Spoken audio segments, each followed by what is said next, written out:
day, everybody. It is Calxiyn and Hunter here, and if you guys enjoyed this video, you should subscribe for more RWBY videos. Today, we are going to be talking about Neo and the Relic, but before we get started, make sure that you guys check out the Patreon to see our reaction early, as well as get other rewards. See videos like this early as well, and you guys should check out the Discord server if you want to talk with us more. But we are getting into the Neo Relic shenanigans, and I would like to say, okay, we were like pretty fucking close. We basically had this whole theory that Neo would like go in, get the relic, and do a little switcheroo where she basically disguised something else to look like the relic, because we know that she can do that to some degree, right? And it would be like, oh, the relic's right here, and then Salem would look at it and it would be like, poof, it's Roman's hat. Like, Neo has already made her way out of the way. Like, we thought that something like that would happen like eventually, and we actually made a theory about that. I think it's like Cinder, Emerald, Neo, and the relic. Like, it was called something like that. Yeah, but we were like so close that we were a little too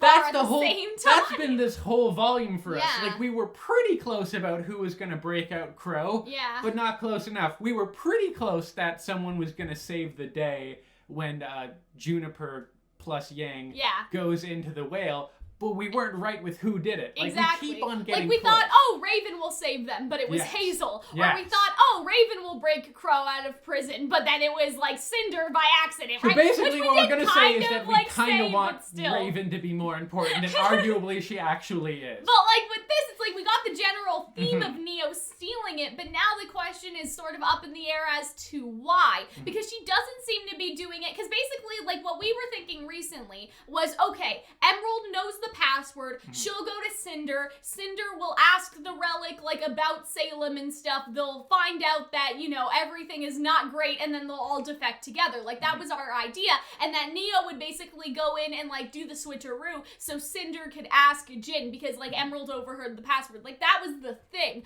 But Cinder has fucked off, right? Emerald has also fucked off, and so it seems like that Neo isn't necessarily doing it for Cinder unless it's gonna be revealed later. Like, unless Cinder's gonna come back with Watts and Cinder's gonna be like, hey, Neo, did ya? It seems like that this isn't a Cinder told me to go get the relic type of situation. It seems like that it was more of a I want to see what's so great about this goddamn golden gaudy looking lamp that everyone wants so bad.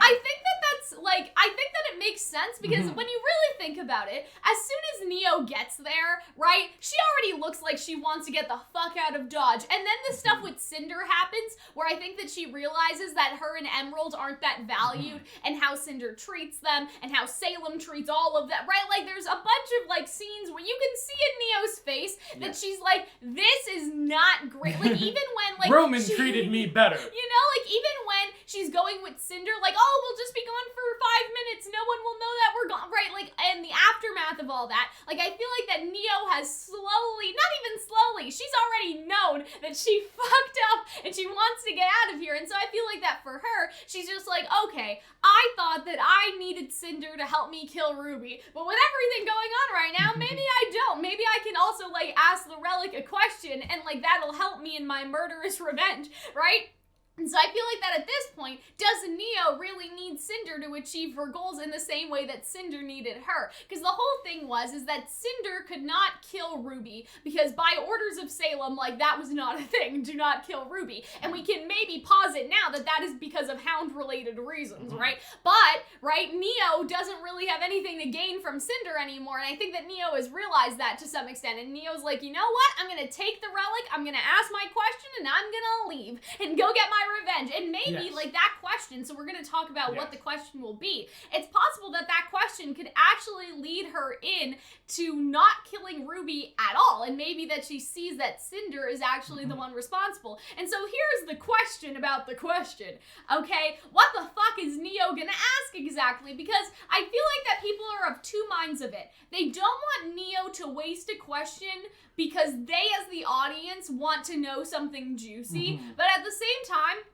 I'm like, what else is there juicy to know at this point? Like, we had this theory that maybe, like, Salem would be like, oh, well, since everyone wants to ask about Summer so much, like, if Ruby and Yang and everyone came in front of her, like, inside of the whale, and they brought up Summer again, Salem would be like, oh, you guys really want to know that bad, and in order to mentally torment Ruby, they would ask Jin, and Jin would show in graphic detail what happened to Summer. That's a theory that we had, right? And so, like, that's the only thing that I can think of that, like, would be a good thing for us as the audience to see at this point, and why Neo should not use another question. But I'm really baffled by the thing of people saying, like, oh, Neo should ask something valuable for the audience, because I'm like, at this point, like, haven't we gotten really enough, like, other than Summer, what else do you really need to know? And with Summer, like, Salem could tell the story, but then we as the audience see the flashback, right? So you don't even necessarily need Jin. It's like with Cinder, right? Like, Cinder wasn't like, Jin, tell me my backstory. Like, we as the audience still got that information, right? And so I don't see this, oh, like, I don't want Neo to waste a question. It's like, but we can find out the things that you want to know in some other way anyway. And so I feel like that also wasting a question has a narrative purpose, because after Neo asks it, nobody else will be able to ask one, and I feel like that would actually be an interesting thing. Now, all that being said, would you prefer Neo to ask something that is beneficial to us as the audience, like what is Salem hiding, or would you want it sort of to be a, like, slightly off-screen thing where she instead asks, like what happened to Roman? Like, show me what happened to Roman, and Jin's just like, that's not a question, show me what happened to Roman, question mark? I think... Like, you know what I mean? That's a demand, honey. Right. I imagine it going several ways. I think that there's the possibility that this is the last time we see Neo for a while, and then in, like, the post-credit scene, if we're still doing those, I hope that we are, she goes up to the lamp, asks Jin what happened to Roman, and that's the first thing we ever hear of Neo. Otherwise, I think maybe less dramatically, it could be at the end of an episode, she rubs the lamp, Jin comes out.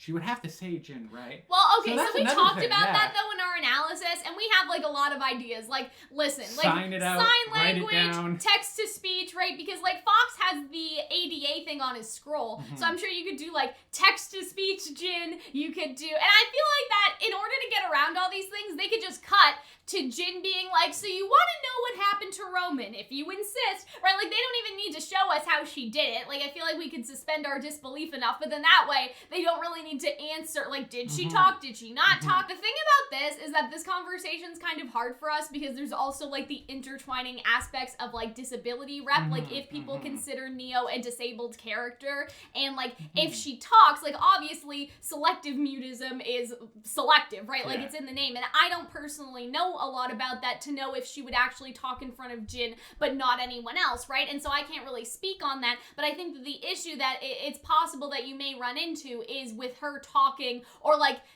a big reveal of her voice and then continuing to talk from there after. Like, is that some sort of, like, erasure or something like that? So I think that it's a hard conversation to have. You know what I mean? Just because, like, what if, like, oh, they do this big reveal of her voice and then she's just a talking character from that point forward? Like, I feel like that would kind of detract, right? Like, I feel like that there's that aspect of how to do good rep in with this talking conversation too. That's why I actually like the idea of the text-to-speech thing, because when you think about Fox and how he uses Ada in the, like, in the books and things like that, like, it would kind of be nice, like, for Neo to do it that way, you know, to not, like, necessarily talk at all, right? And so, I don't know, it's just, like, that's, like, the place that I don't personally, like, know enough about for us to, like, make a decision on that, or for us to go there. Alternatively, of course, Jin is a magical creature that knows everything, so she could just, like, maybe Neo uses the ADA. She comes out and she's like, no, you don't have to write down. I know what you want, and then shows what happens to Roman. I mean, that would kind of be nice, too. That would be and cute. so, that's the question, too. Like, what do you want them to, I don't want to say waste time, but quote-unquote waste time on what happened to Roman, because, like, we already know what happened to Roman as the audience So they member. wouldn't have to show us. They would just have to present the idea that Neo's learning it for the first time, and then maybe now she now goes super pissed. for Cinder, right? Yeah. Because we had this theory that, like, say, like, Ruby and Jean would be fighting Cinder, and that Neo would be alongside Cinder, and then, like, Neo would stab her in the back, and Cinder would be like, what are you doing? And then Neo's just like, right? Then Neo just has this sort of attitude of, like, yeah, like, I'm here to cut a bitch, you know what I mean? Like, I don't know how to explain it, but you understand what I'm saying, right? Alternatively, I do suspect we don't know what Neo has seen. Yeah. So it's entirely possible that Neo has been like watching in on the whole Oscar Hazel situation that's been happening over time, and realizes that like everything that's happening with Salem, and has the same realization that Emerald has, that oh my god, Salem's evil. Yeah. So maybe she's not actually going to use it. She's just going to take it and give it back to Team Ruby. That's so thinking, cute! which is kind of sweet of her. I also, I kind of imagine she does it. It's like, wait, are you on our side now? And she just goes, and then leaves. she just fucks Which up. I don't know if I necessarily want that. I kind of want her to be like a reoccurring sort of, not hero, but a kind anti-hero. of, yeah, for like that, an anti-hero. You know? I still don't like you guys, but I don't think that Neo wants the world to be destroyed. Yeah. That's the factor here, Yes. is that, like, does Neo really want the whole world to die? Like, you know what I mean? Like, I don't think that that is what Neo aligns with. Like, I think that Neo would very much like to be alive. And so it's one of those things where even if she doesn't like Team RWBY or whatever, like, at the end of the day, at this point, like, there's something greater happening here, and it's not wanting the world to end. I think Neo's motivation is self-serving. She will do whatever it is that serves her benefit, and I think right now helping Team RWBY is serving her benefit. Yeah. Also, do you remember that in the opening scene, there's that scene where Cinder walks through the tundra and everything freezes? Yeah, we actually had that theory, right? That that was our theory back in the day, right? That they would use the question.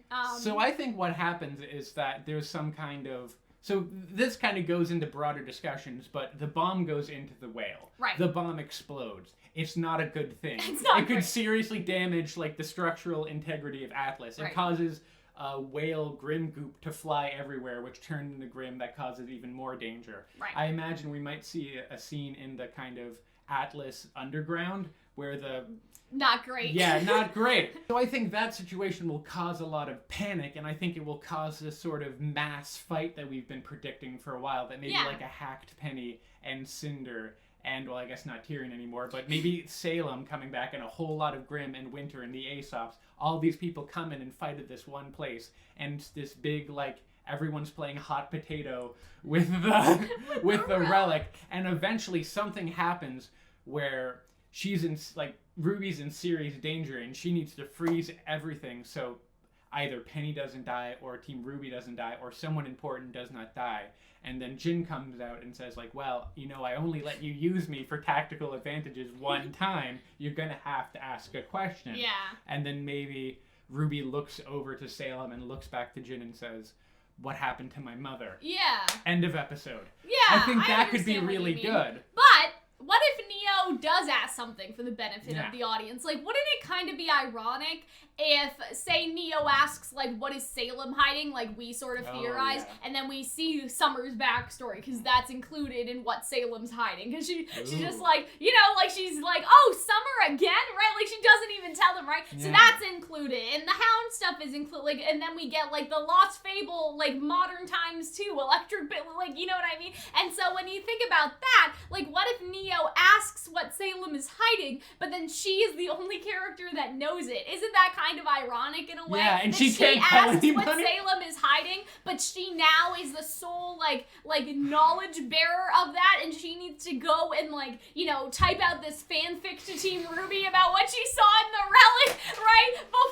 Before it's too late, or even a Cinder or whoever. So yeah, I think there's a great potential for questions, but it basically comes down to Neo asking something like useful for the audience, or Neo asking something for her own gain. And really, I feel like it could go either way at this point, because even asking something like for our purposes, like, oh, what is Salem hiding? Like, Neo could use that as leverage in some way, right? Like, she could use that against them too. And so I feel like that those aren't necessarily, like, so far different ideas, right? And so I'm really interested. I hope she uses it. I want her to use it. And I want the question thing to be, like, out of the game. I think that it's time for it to be, especially because, like, well, here's the thing. Like, Salem doesn't even really want the question. She just wants the relic so she can summon the gods. So I feel like that's the other thing, really, is that Neo's like, well, Salem's not gonna use it, right? She doesn't have any questions. Salem might not even know that it asks questions. Yeah, I mean, that's true, too. I mean, Ozpin, I think, did tell her a little bit about the relics, but, like, she obviously doesn't know the password, right? But I don't think she even gives a fuck about the questions. I think she just cared about the activation password, so she knows, because I'm sure that you have to summon all of the spirits out for the gods to come back. And my big, like, long con theory with that is that all of the spirits in the relics are actually the gods. So, like, Jin is actually the god of light, like, a part of him. And, like, they just split up and they're all in the relics and they come together like Voltron. Yeah, basically. One god. So, like, that's my whole thing, right? And so, the other thing with that is that you hear this thing about, like, oh, the god of darkness turned into the dragon continent and the god of light turned into the dragon continent. But what if that was, like, metaphorical to where the relics were actually, like, placed originally before Ozpin took them? Like, what if there was 2 on the dragon island and those were both the darkness ones, and then there were 2 on Mistral area, and then those were, like, the light ones. So, yeah, that's my, like, long con theory, so I hope that you guys will remember that for me in 5 years when the show ends and the gods are summoned. Alternatively, what if she does that and the gods never, like, don't return? Oh. And Salem just loses her mind and decides to destroy the world.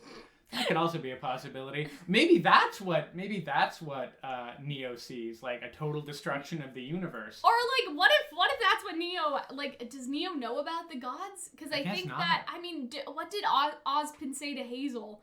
Did they say to summon the gods back to destroy Remnant in that thing? Because, like, what if Neo's like, well, the gods really come back? Is Ozpin talking a whole lot of bullshit, or is this real? But yeah, I'm very interested. I want her to use it. I want her to ask a question. Like, even though I wanted it to be, like, a summer reserved question, like, at this point, like, I'm so curious. Like, and that's the other thing. Like, what if Neo is the one that finds out, like, how to defeat Salem? Because we know that Ozpin asked that, but what if Neo asks it in a better way, right? Like, where we get an actual explanation. Like, wouldn't that be funny for Neo to be the character that strategically knows how to, you know what I mean? You have to be a great communicator when your options are limited, right? And so she's, like, thinking so hard about how to type this question and put it in text-to-speech so, like, they can find out for certain how Salem can be defeated or how Salem can be stopped. Like, just asking it in a different way to actually give us an answer. And then Neo has to decide, well, who do I take that to? Do I tell that to Cinder? Because Cinder will want